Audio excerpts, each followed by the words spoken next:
Mike, thanks for joining us. So clear this up with Le'Veon Bell. Why would he come back and play the second half of the season? Here's what it comes down to. Under the collective bargaining agreement, he has to show up by next Tuesday to get ready to get credit for the contract year. And here's what that does. It forces the Steelers in March to decide what they're going to do by way of franchise tag, transition tag, or let him walk away. Because if he shows up and if he gets credit for this year under the contract, there's no way they would use the franchise tag on him again next year because it would be the quarterback tender of $25 million. If he doesn't show up, he's still eligible for free agency, but the Steelers could tag him again next year at the same number that they tagged him at this year. That's the difference, $14.5 million. So they could just re-tag him again next year. They could play this out again, and the thinking is the Steelers would trade him next year.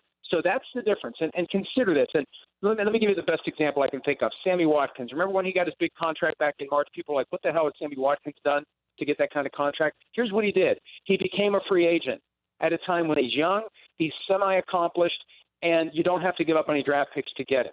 So Le'Veon Bell, if he hits the market with no trade obligation, if you don't have to give up draft picks to get him, you're going to pay him more money than if the Steelers still control his rights under the franchise tag at $14.5 million, which they may very well do again, and then try to trade him. That's the difference between showing up and not showing up. If he shows up, he hits the market, and he gets a gigantic contract. If he doesn't show up, he's running the risk the Steelers tag him again, and then they control his rights, and then they trade him to who they want to trade him to, and he gets less money because whoever he signs with has to give up whatever it is, a second-round pick, a third-round pick, whatever. Whatever the team has to give up necessarily is less dollars they'll pay him. Do you think he's showing up? I really don't know at this point. I mean, look, the thinking is he doesn't want to subject himself to injury. He doesn't want to do anything to disrupt the money he thinks he's going to make next March. So if you show up at all, you're incurring an enhanced risk that you're going to get injured. Now, with James Conner playing as well as he is, maybe they wouldn't use Le'Veon Bell as much as he feared that he would be used. And that's why he initially didn't show up. It's like, for me, $855,000 a week isn't worth 30 touches per game because there's a chance I tear an ACL. There's a chance that I pop an Achilles tendon. There's a chance I have a career-ending neck injury. Whatever it is, I lose that huge payday that I think is out there next March. So now that Conner is playing well, and there's only 7 games left in the season by the time he returns, maybe that's when he says, I'll roll the dice, I'll take the money, and maybe they won't use me like they were going to use me. But, you know, the only certainty, if you're looking to protect yourself and ensure that you're 100% going into 2019, is to not show up. And then it comes down to that analysis of what would a team pay if they have to trade for you versus what would a team pay if they can just sign you on the open market. That is the core question at this point, and that's the answer he has to resolve by next Tuesday. Do I want to possibly be traded and get paid that way, or just walk to wherever I want to go? Finish this sentence. If the Cowboys don't make the playoffs. Well, Jason Garrett won't be the coach, and maybe Jerry Jones will be. I mean, I don't know who the coach will be next. We've seen a roller coaster effect in Dallas that Jimmy Johnson was fired in 1994, where, you know, Jerry Jones wants to run the show, and then he realizes after several years it's not going well. It bottoms out, and then he goes and he gets Bill Parcells, and he lets Parcells run the show, and then he gets to a point where, hey, I can do this. I don't need a guy like Parcells, and then you go the other way with Wade Phillips and Jason Garrett. So does it bottom out to the point where Jerry Jones is willing to ride sidecar for somebody who comes in and takes over?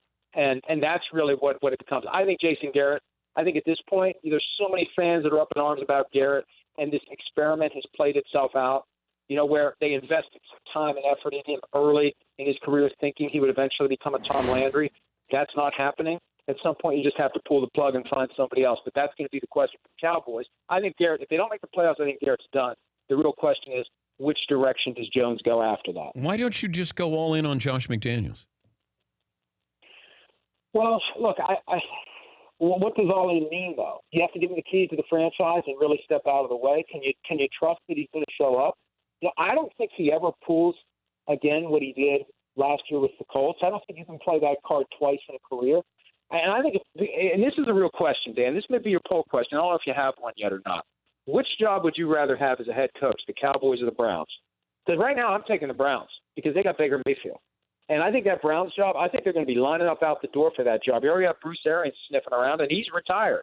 I think there's coaches who are currently coaching other teams they're going to be intrigued by that Browns job. And they got 2 months for this to percolate before they start looking for their next head coach. They're going to have they're going to have so many options. It's going to drive them crazy because eventually they have to choose one. Yeah, we were debating about having that as the new poll question of which job is more attractive, the Cowboys or the Browns. And you like Baker Mayfield more than Dak Prescott? Yes, absolutely. Okay. Absolutely, because I think we've seen Dak Prescott's ceiling. With Baker Mayfield, I think the ceiling is unlimited. And, it's that spark he brings. It's the intangibles. It's the leadership. It's the competitiveness.